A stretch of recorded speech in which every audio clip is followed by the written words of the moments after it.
Chapter 3 of Tractate Shabbos predominantly discusses two major topics in the laws of Shabbos. Firstly, the laws of cooking on Shabbos, which are very lengthy and complex. Obviously, you're not allowed to cook food on Shabbos, however, there are particular cases that need to be discussed. The second area of discussion later on are the laws of Muktzeh, a whole topic in and of itself which will be explained when we get there. The first Mishnah discusses an old type of oven known as a kira. It's a rectangular stove that is open on top and is large enough to hold two pots, which are placed inside on coals. This is opposed to some of the other types of ovens which have different laws and will be discussed later. If you have a kira oven and it's heated with straw or stubble, it's considered to be not hot enough that you're actually allowed to put a cooked food in there. If it was heated with mark or wood, then you can't put cooked food on them unless you've shoveled away or covered the coals. Beis Shammai says we can put only hot water on a shoveled or covered kira oven, while Beis Hillel says we can put hot water or cooked food.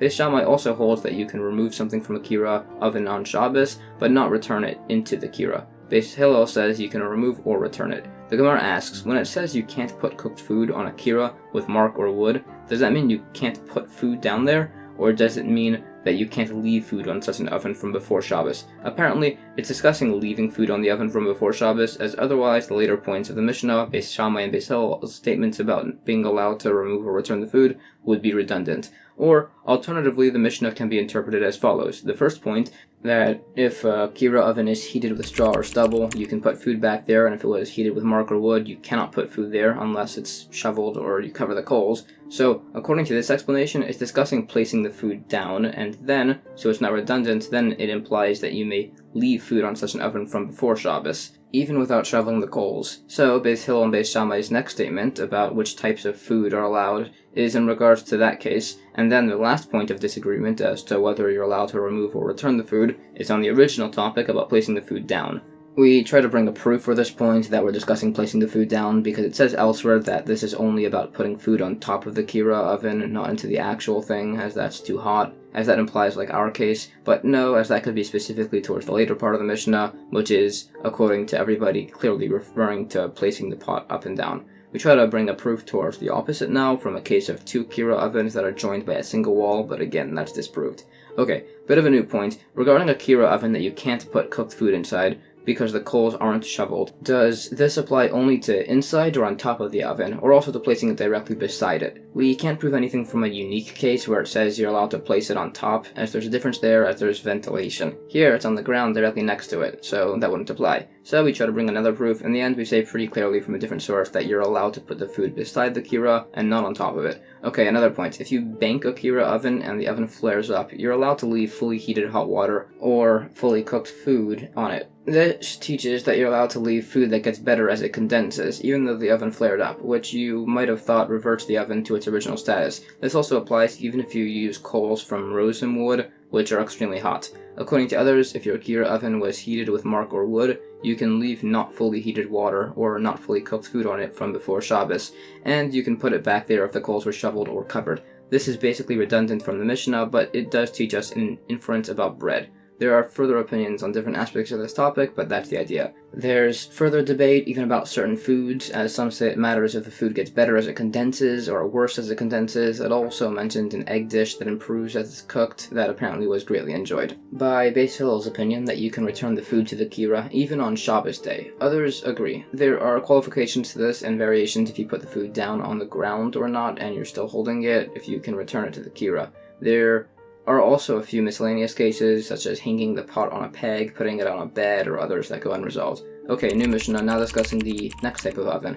A tanur is a trapezoid-shaped oven with a much smaller hole at the top, which retains a lot more heat. Therefore, it's treated much stricter. A kupach is basically just a kira, but square and smaller, so more hot. So, if you put straw or stubble into a tanur oven, no putting food inside or on top of it. If it was a kupach with straw or stubble, it has the same laws as a kira. If it's heated with mark or wood, it has the same laws as a tanur.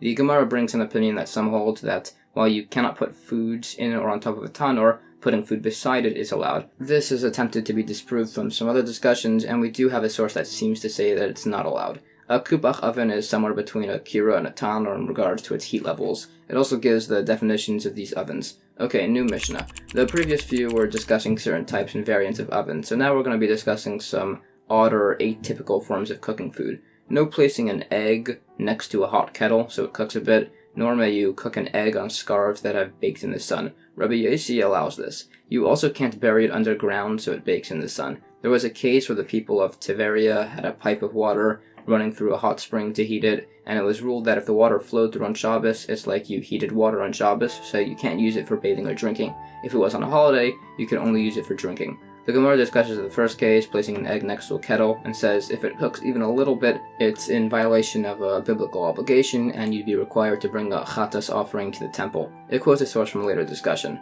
With cooking on scarves heated by the sun, cooking from the sun itself is allowed, and cooking with derivatives of fire is not allowed. So the argument as to whether or not this is allowed is whether you're allowed to cook with derivatives of the sun.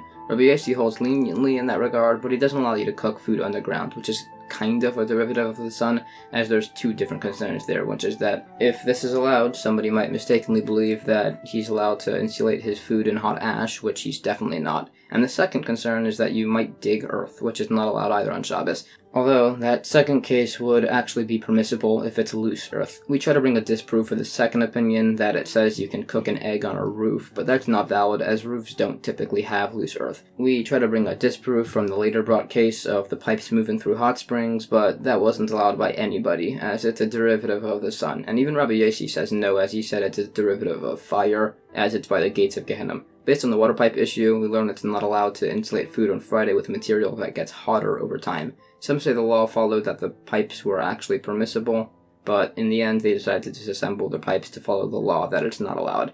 When the Mishnah had discussed that bathing with heated water is not allowed on Shabbos, it's decided to like the opinion that that constitutes rinsing your entire body, which is actually allowed on Shabbos. As for a pool of water, it's decided that it's impermissible if in a vessel and subject to dispute if it's in the ground. There's some discussion as to the source of who we follow in these opinions. Some say you can wash your body with hot water on Shabbos 1 limb at a time, others say you can only wash your face, hands, and feet. We bring a number of proofs each way, but we decide like the latter. Originally, there were circumstances where using a bathhouse was permissible, but people started heating water on Shabbos and claiming it was heated beforehand, so water bathing was forbidden, but steam bathing was still allowed. But then people would still bathe and claim that they were just steam bathing, so that was disallowed too. However, bathing in hot springs was still allowed. But then people started bathing in other water anyways, so in the end they decided that cold water was allowed, as they ended up re-allowing hot springs, but steam water and otherwise was not permissible. A point in this regard, violating a rabbinic prohibition intentionally makes you called a sinner.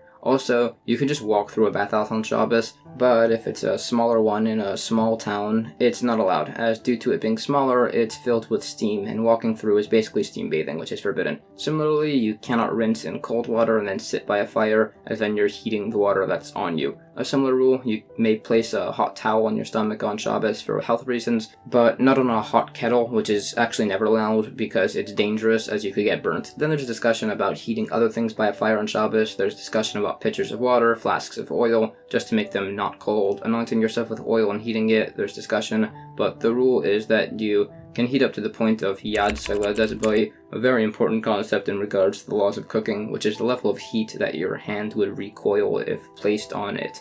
This is roughly the heat that an infant's stomach would be scalded if placed on the surface, and if that doesn't help you, according to some modern opinions, it's about 110 degrees Fahrenheit. Another case, somebody wanted to heat up a flask of oil, so he was told to fill a second vessel with hot oil and place the flask in there. From this we learn 3 things: that oil is subject to cooking, a very important law by cooking and kosher, that a secondary vessel is not capable of cooking, and that warming oil is considered cooking it. This discussion happened in an actual bathhouse, and normally you can't discuss Torah there, but this was allowed as it was to prevent a transgression. There's further points about hot springs and distinctions between bathing and swimming, and that discussion goes on for a bit. New Mishnah. Regarding a miliarion, which is basically a bowl of water with a surrounding receptacle for coals that had its coals removed, can be drunk from on Shabbos. Regarding an antichi, which will be discussed further, but essentially gets hotter as time goes on. Even if the coals were removed before, you may not drink from it. The Gemara has 2 opinions as to what an antichi is. Some say it's a compartmental kira oven, others say it's a multi-tiered pot. If you hold it to the pot, then it definitely applies to the kira, as that's hotter, but not vice versa. There is a source for the pot opinion. New Mishnah. If you have a kettle that was cleared, you cannot add cold water to heat it up, but you can in order to just warm it. The Gemara explains what it means, which is that you can't put in a little bit of cold water, as that'll heat, but you may put in a lot of cold water, as that'll only warm up. There might be a concern that it'll harden the steel of the kettle, but it's fine, as it's unintended, which is allowed according to this opinion. Some say that when it says the kettle was cleared, it actually just means that it was removed from the fire and there's still water inside of it. There's also some further argument if hardening the kettle is permissible or not. This gets into a further point that this opinion holds that if something is done unintended on Shabbos, it's fine, but agrees that doing a labor not needed for a defined purpose is impermissible. There are examples brought. You can put hot water into cold water, but there's an argument about vice versa. We hold that it's not allowed to pour hot water into cold water in a bathtub. There's an argument about the status of a wash basin, and decided to be similar to the status of a cup, which is ruled that you can pour hot water to cold, or cold water to hot. Okay, new Mishnah. A frying pan that was removed from a pot while boiling, no adding spices, but you can add the spices to hot food in a bowl. Rabbi Yehuda says you can add spices to anything unless it has vinegar or fish brine, which makes the hot water cook better. The Gemara states that Rabbi Yehuda is referring to in the frying pan itself.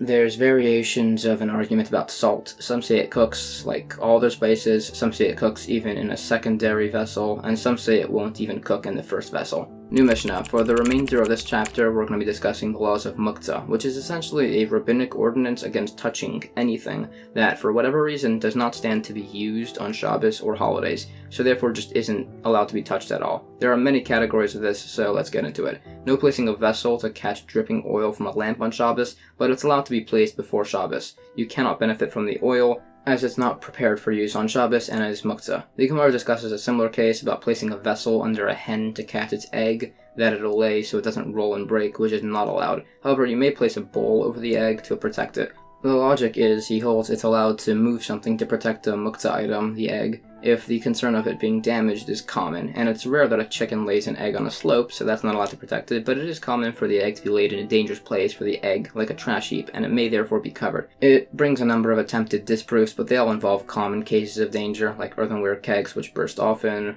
catching sparks, which are common, fires in places with low ceilings, and broken beams, which refer to new ones. Alternatively, the logic as to why the egg being caught in a vessel isn't allowed is because doing that makes the bowl Muktzeh, as now there's a Muktzeh egg in it, so you can't move the bowl either. So we rebring all those attempted disproofs, now with different answers for each one, by earthenware barrels, that's dealing with tevel, untithed produce, which is not Muktzeh. The case of catching sparks in a vessel is permissible, as sparks have no substance. The broken beam case deals with supporting the beam very loosely, so that doesn't become Muktzeh. Some other cases, catching leaking rainwater is permissible, as leaking water isn't Muktzeh. Setting up a basket for birds to climb on is allowed, if you move the basket after the birds move off. By the way, if the birds were on the basket during the time of Bein Hashmashos, twilight, the basket becomes Muktzeh for the entire Shabbos, even after the birds climb off. Okay, we said you can, however, put a bowl over the egg to protect it. Others disagree, saying you can't even move an item on Shabbos for the sake of a Muktzeh item. And all of those unique cases brought could be exceptions where the objects being moved are allowed as you're doing it to make room for a permissible item, which is actually allowed. We try to bring a number of other unique cases in this regard as to whether you can move objects for the sake of a Muktzeh object, spreading mats over stones, or over bricks, or over a beehive, which are all answered that those cases aren't actually Muktzeh, because those stones or bricks have uses, and the beehive could have honey or honeycombs you planned on using before Shabbos, assuming you're not planning on trapping the bees.